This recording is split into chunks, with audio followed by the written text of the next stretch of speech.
Quem nunca criou uma carreira no FIFA, PES ou até mesmo Football Manager com aquele time que não briga por nenhum título e tenta torná-lo vencedor de tudo ou quase tudo que disputar?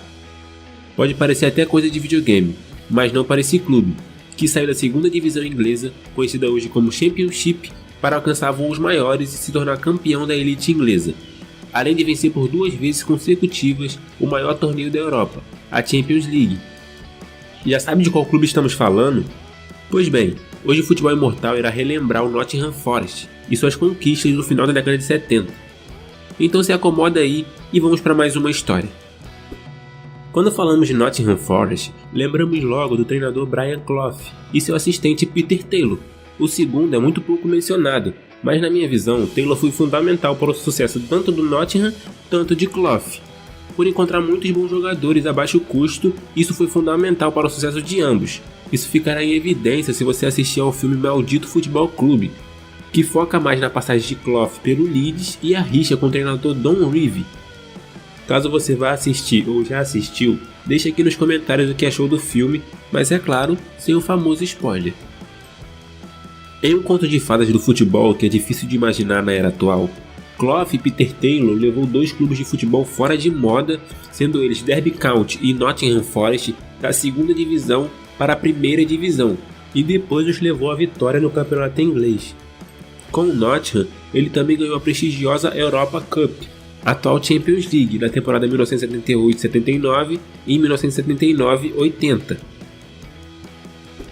Como eu citei, Clough também obteve sucesso no Derby County, mas hoje em específico falaremos apenas do Nottingham Forest. Tudo começa em 1975, quando Clough assina com o clube, vindo de uma passagem conturbada do Leeds, que era o atual campeão nacional. Mas Clough durou apenas 44 dias no cargo, e não contou com a presença de Peter Taylor, pois haviam rompido laços após Clough aceitar o cargo como treinador do Leeds, e Taylor optar por cumprir o contrato no Brighton Albion, antigo clube dos dois. O treinador chegou na metade da temporada no Nottingham, com o clube em 13º e com certo receio dos torcedores, por ter dirigido o maior rival da equipe de Nottingham, o Derby County. Fez 2 contratações durante a janela de transferências, sendo elas John McGovern, que rapidamente se tornou capitão da equipe, e John O'Hare, esse que deixou o clube em 1978. Ambos os jogadores foram trazidos do Leeds, antigo clube de Clough, que por sinal não conseguiu levantar o clube na primeira temporada, e para piorar ficou em 16º na colocação, abaixo da posição que o clube se encontrava. Na temporada seguinte, o treinador busca o zagueiro Frank Clark, livre no mercado, jogador que em 2011 se tornou presidente do clube, mas não obteve sucesso e saiu em 2013. Era a primeira temporada completa de Clough no Nottingham.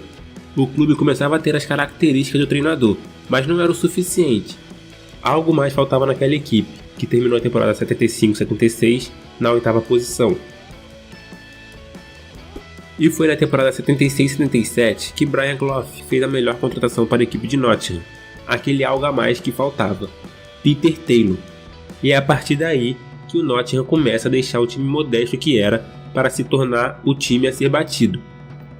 Assim que chegou, Taylor começou a ajeitar a casinha do clube, transformou o meio-campista reserva Woodcock em atacante, além de fazer 3 novas contratações. O jovem atacante que ainda não havia jogado profissionalmente, Gary Burrows, vindo do Long Eaton United, e Peter Wright, vindo do Birmingham, esse que ficou só até 1978, além de firmar a compra de Larry Lloyd, que já estava por empréstimo no clube.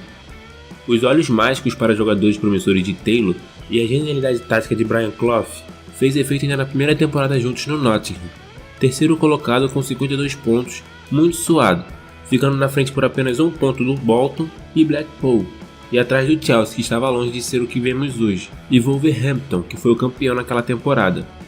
O Nottingham voltava à elite do futebol inglês após amargar 5 anos na segundona. Os adeptos que antes desconfiavam de Clough passaram a acreditar que o comandante poderia conseguir novamente o mesmo feito que fez com o Derby County, conquistar a liga. Mas eles sabiam que era algo um pouco improvável de acontecer, ainda mais com o Liverpool, que estava dominando a Europa naquela ocasião. Era o atual bicampeão nacional e atual campeão da Europa, onde venceu também na temporada 77-78.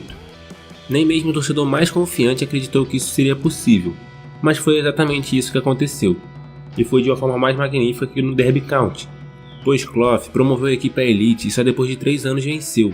No Nottingham, ele subiu na temporada 76-77 e venceu a elite na temporada seguinte. Não me lembro de um outro caso que tenha acontecido isso. Se souber de algum, deixe nos comentários, quem sabe não façamos um vídeo sobre. O fato é que o Nottingham investiu bem para a temporada. Já tinha uma boa equipe formada por Taylor e Clough, seguiu contratando jogadores. Um deles foi Kenny Burns, contratado por 150 mil euros, jogador que atuava como atacante no Birmingham. Mas ao chegar no Nottingham, mudou de posição. Mas aí você deve estar pensando, virou ponta, no máximo meio campista. Negativo, o jogador passou a ser zagueiro titular de Clough. O clube também contratou o meio-campista escocês Art Jamal por 25 mil euros. Art era um jogador de confiança dos dois, principalmente de Taylor, que buscou o jogador tanto para o Derby County, tanto para o Nottingham. O clube foi além e gastou 250 mil euros no goleiro Peter Shilton, goleiro esse que foi um dos responsáveis pela saída de Gordon Banks do Leicester. Banks, que é considerado por muitos o maior goleiro da Inglaterra. Mesmo o goleiro tendo vencido a Copa do Mundo com a seleção inglesa, o Leicester resolveu apostar no jovem promissor Peter Shilton, que ainda passou por Stoke City antes de assinar com o Nottingham. Com a excelente equipe formada, o Nottingham superou as expectativas e se tornou pela primeira vez campeão inglês, com a melhor defesa do campeonato e 7 pontos na frente do poderoso Liverpool, além de perder apenas 3 jogos, todos eles fora de casa. 3-0 para o Arsenal, 1-0 para o Chelsea e 1-0 para o Leeds. A partida que mais chamou a atenção do Nottingham na temporada foi a goleada por 4-0 contra o Manchester United em pleno Old Trafford. No mesmo ano, a equipe conquistou também o seu primeiro título de Copa da Liga Inglesa. Com o título inglês veio a vaga para a Champions. Naquela época, apenas o campeão nacional tinha o direito à disputa, além do atual campeão da Champions, que na ocasião foi o Liverpool. O clube de Nottingham fez apenas uma contratação para a temporada 78-79, mas não foi a contratação comum, e sim a maior transferência do futebol inglês na época. 1 milhão e 150 mil libras para o jogador Trevor Francis, do Birmingham. Trevor foi responsável por ser o meio atacante titular do clube, o famoso camisa 10. Na primeira divisão inglesa, a equipe por pouco não conquistou o bicampeonato, segundo colocado 8 pontos atrás do Liverpool. Mas se o Liverpool superou o Nottingham no inglês, na Champions foi totalmente diferente.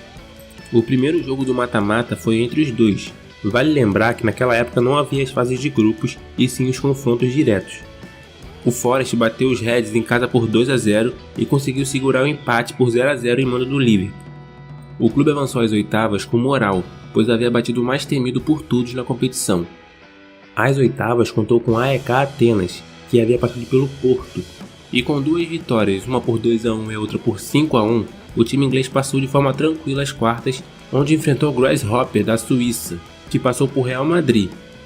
Mas novamente a equipe passou de forma tranquila.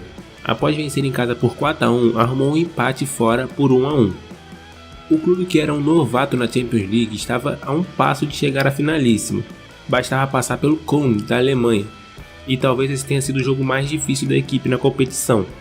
Após o empate com grande número de gols em 3-3 na Inglaterra, o clube precisaria vencer ou empatar com um placar maior que 3 gols. E foi isso que aconteceu. Bowyer marcou o único gol do jogo aos 20 minutos do segundo tempo, dando a vaga então para o clube inglês. A final contou com outro clube inesperado, o Malmö da Suécia. O clube já havia disputado outras 4 vezes a Champions, mas nunca chegou até as quartas. Lembra que eu disse que o Nottingham fez a contratação inglesa mais cara na época? Pois então, por conta de atrasos do Nottingham para inscrevê-lo na competição europeia, além de alguns contratempos com a UEFA, Francis só foi capaz de disputar a final, e foi dele o único gol da partida, dando o título de maior renome da Europa para o Nottingham, o tornando o terceiro clube inglês a conquistar uma Champions League, atrás apenas de Manchester United e Liverpool. Um fato curioso é que a equipe se recusou a jogar a final da Copa Intercontinental contra o Olímpia, que venceu a Libertadores na época. Com isso, o Malmö, por ter sido o vice-campeão, participou da disputa, perdendo no agregado por 3-1. Ainda na temporada 78-79, a equipe conquistou a taça da Liga Inglesa, se tornando bicampeão, vencendo o Southampton em um jogo único no estádio Wembley por 3-2. Além de conquistar também a Supercopa da UEFA, vencendo por 2-1 no agregado o Barcelona, que contava com o brasileiro Roberto Dinamite na equipe. e que por sinal foi o autor do único gol da equipe catalã naquela final. Com o título inglês na temporada 77-78, o bi da Taça da Liga Inglesa, a Champions e a Supertaça na temporada 78-79, o Nottingham passou a ser considerado um dos favoritos nas competições, mas infelizmente a equipe tropeçou em grande parte delas na temporada seguinte. No inglês, amargou a quinta colocação. Já na Taça da Liga Inglesa, a equipe novamente chegou à final contra o Wolverhampton, em busca do tri, mas por uma ironia do destino, Andy Gray deixou o tempo acinzentado para a equipe de Nottingham, marcando o único gol da partida e dando ao Wolverhampton o título da Copa. A equipe deixou a temporada 78-79 sem nenhum título nacional, mas os adeptos não ficaram tristes, até porque a equipe conquistaria novamente a Europa naquele ano. Enfrentou na estreia um clube sueco, mas não se tratava do Malmö, e sim do Öster, vencendo a primeira partida dentro de casa por 2-0 e empatando fora por 1-1. Nas oitavas, o Nottingham enfrentou o Argis Pitești, equipe búlgara que conquistou apenas 2 títulos nacionais. Logo, foi o duelo mais fácil da equipe inglesa, vitória em ambos os jogos, 2-0 em casa e 2-1 fora. Nas quartas, o clube enfrentou o Berliner FC Dynamo da Alemanha Oriental, onde talvez tenha sido o duelo mais complicado, assim como foi contra o Köln na temporada passada. Dessa vez, o clube sofreu a primeira derrota na competição dentro de casa, 1-0 para os alemães. O Berliner FC Dynamo tinha tudo para chegar às semis, bastava um empate dentro de casa. No jogo de volta, os ingleses foram com tudo para cima do clube alemão e fizeram 3 gols durante o primeiro tempo. A equipe alemã ainda diminuiu, mas não foi o suficiente para chegar às semis, que ficou para o Nottingham. O Nottingham enfrentou nas semis a equipe de mais renome já enfrentada naquela temporada de Champions, o Ajax, que já havia conquistado a Champions por 3 vezes consecutivas, de 1971 a 1973, e estava na busca de se firmar novamente no cenário europeu.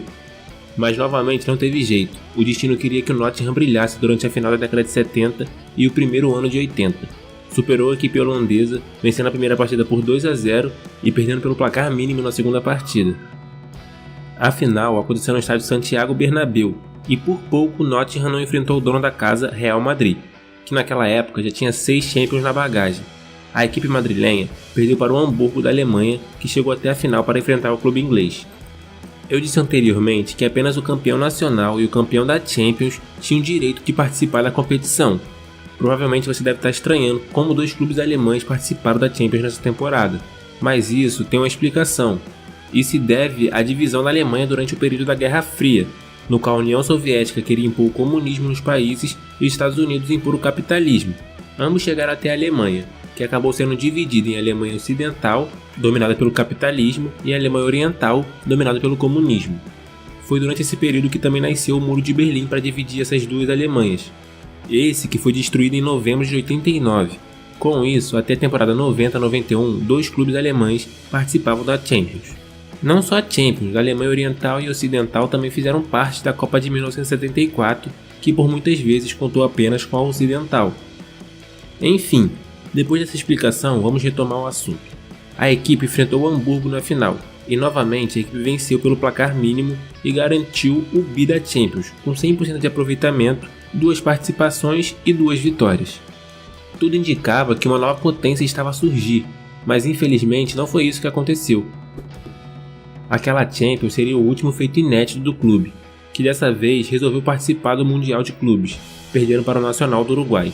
Na Supercopa da UEFA, outra derrota para o Valência, que venceu no quesito gols fora. O fato é que o Nottingham nunca mais conseguiu ser o mesmo. Taylor seguiu no clube até 1982, partindo para o rival Derby County como treinador, enquanto Clough permaneceu até 1993, com a equipe brigando ali no meio da tabela, com exceção nas temporadas 83-84, 87-88 e 88-89, onde a equipe alcançou a 3ª colocação em ambas. A equipe conquistou também mais um bi da Taça da Liga Inglesa nas temporadas 88-89 e 89-90, mas na temporada 92-93 a equipe foi rebaixada na última colocação, após 16 anos na elite do futebol inglês, encerrando assim o legado de Brian Clough no Nottingham e no futebol. A soberania de muitos foi ofuscada por pessoas de Nottingham. Grandes e ricos começaram a temer o que estava acontecendo. Os que até então eram considerados pobres coitados ficaram extremamente felizes com a ajuda de 2 homens. Falando desse jeito, esse caso me faz lembrar Robin Hood, que vivia na floresta de Sherwood, em Nottingham. Mas não estamos falando de um mito, e sim de um fato real. O espírito vitorioso de Brian Clough e Peter Taylor, fazendo com que a equipe do Nottingham Forest alcançasse o inimaginável.